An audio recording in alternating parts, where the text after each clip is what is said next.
Hello everyone, welcome to keep learning by Swapnil sir. आइए question देखते हैं। देखिए क्वेश्चन क्या कह रहा है। Person 40 kg is managing to be at rest between two vertical wall by passing one wall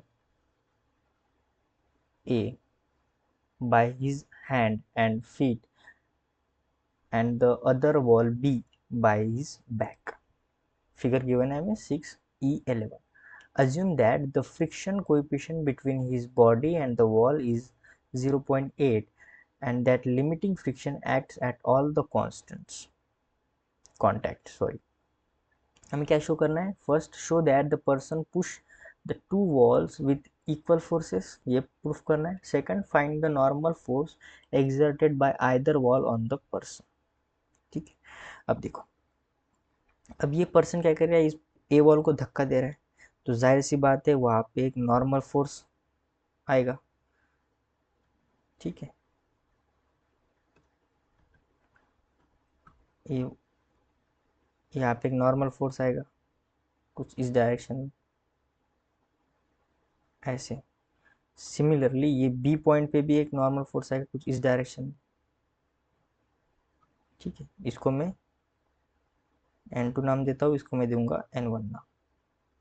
ठीक है, अब जी जहाँ पे वो कनेक्टेड है, ऊपर की तरफ फ्रिक्शन फोर्स आएगा यहाँ से कुछ ऐसा, और यहाँ पर भी फ्रिक्शन फोर्स आएगा ऊपर की तरफ। ओके, यहाँ पर भी फ्रिक्शन फोर्स आएगा ऊपर की तरफ, ये भी फ्रिक्शन फोर्स, ये भी फ्रिक्शन फोर्स। ठीक है, और दोनों ही वॉल में जो म्यू का वैल्यू है वो सेम है, 0.8। ठीक है, अब मैन के कारण नीचे की तरफ वजन आएगा, जितना वजन होगा मैन का, तो कैपिटल mg कंसिडर कर लेते। अब देखो, हमें हॉरिजॉन्टल डायरेक्शन में कोई भी मोशन नहीं दिख रहा है, हॉरिजॉन्टल डायरेक्शन में कोई भी मोशन है ही नहीं। तो इसका मतलब मैन रेस्ट पे कब है, जब ना ही हॉरिजॉन्टल डायरेक्शन में मोशन होना चाहिए ना ही वर्टिकल डायरेक्शन में मोशन होना चाहिए, तभी जाके वो रेस्ट पे होगा।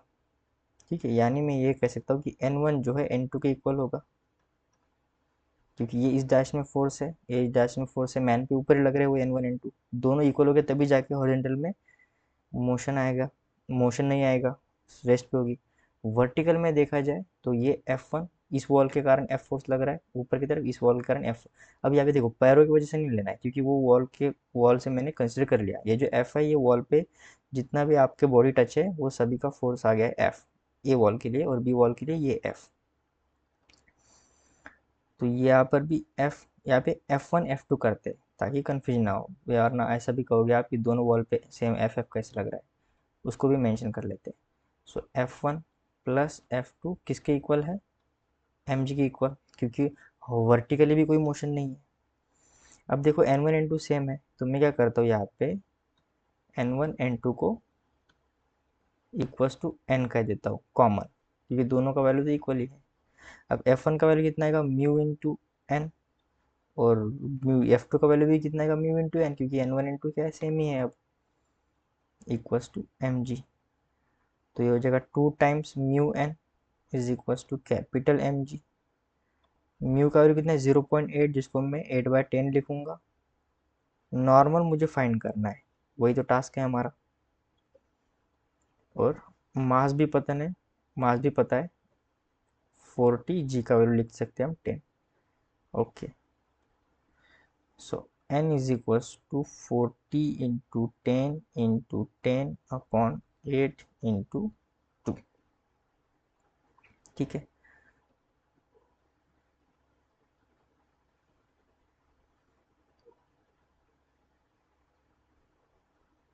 सो 8 1 जा 8, 8 5 जा 40, 2 1 जा 2, 2 5 जा 10। सो नॉर्मल आ रहा है 5 5 जा 25, 25 इंटू 10, 250 न्यूटन। सो नॉर्मल कितना आएगा फिर, 250 न्यूटन। सो आप ये बी का answer. Find the normal exerted by either wall on the person, और ए का है, ए का show that the person push the wall with equal forces, तो ये हो गया ए का आंसर। दोनों भी कोई मोशन है, इसलिए n1 n2 क्या होगा, n के इक्वल ही होगा।